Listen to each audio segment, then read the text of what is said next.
अब रिश्वत देने पर होगी 7 साल की सजा। Yes, you heard it right.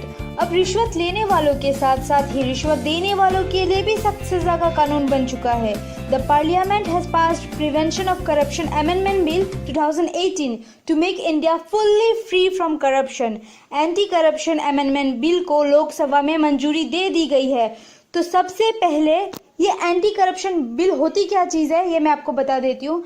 1988 यानी कि 1988 में हमारे देश में एक कानून बना था जिसके तहत ये बताया गया था कि किसी भी प्रकार का रिश्वत लेना एक क्राइम है, एक गुनाह है और रिश्वत लेने वालों को कड़ी से कड़ी सजा दी जाएगी। यह सारी बातें प्रिवेंशन ऑफ करप्शन एक्ट 1988 में बताई गई थी। लेकिन समय के साथ हमारे देश में इतने बदलाव आए कि अब रिश्वत लेने वालों की तुलना में रिश्वत देने वालों की संख्या बहुत ज़्यादा बढ़ चुकी है। अब छोटी सी छोटी ऑफिशियल काम को करवाने के लिए भी लोग रिश्वत ऑफर करने लगते हैं, जिसके कारण हमारे देश में करप्शन बहुत ज़्यादा बढ़ चुका है। तो इसी कारण पुरानी एक्ट प्रिवेंशन ऑफ करप्शन 1988 को अब अमेंड कर दिया गया है सरकार के द्वारा और इसमें ऐसे कुछ प्रोविजंस ऐड कर दिए गए हैं जिससे कि अब रिश्वत देने या रिश्वत ऑफर करने वालों को 7 साल की सजा होगी।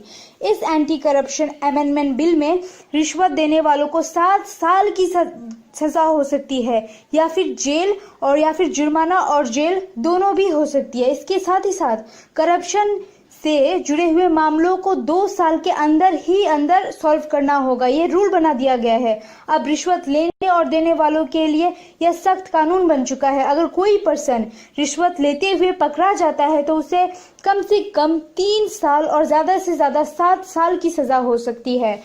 इसी के साथ अगर कोई पर्सन रिश्वत देते हुए पकड़ा जाता है तो उसे 7 साल की जेल या जुर्माना हो सकती है। यहाँ हम देख सकते हैं कि जो रिश्वत ले रहा है उसकी सज़ा कम कर दी गई है और जो रिश्वत दे रहा है उसकी सज़ा ज़्यादा बढ़ चुकी है। जेल और जुर्माना दोनों भी हो सकता है। तो अगर कोई भी अधिकारी आपसे रिश्वत की डिमांड करता है तो आपको उसको रिश्वत देने से बचना है और उसकी कंप्लेंट करनी है, क्योंकि अगर आप उसको रिश्वत देते हुए पकड़े गए तो आपको सजा हो सकती है 7 साल तक की और उसके साथ ही आपको जुर्माना भी भरना पड़ सकता है, जुर्माना भी आपके ऊपर लगाया जा सकता है। सो गाइस, रिश्वत लेने और देने से बचिए और साथ ही साथ देश को करप्शन फ्री कंट्री हमारी मदद करें। जय हिंद, जय भारत।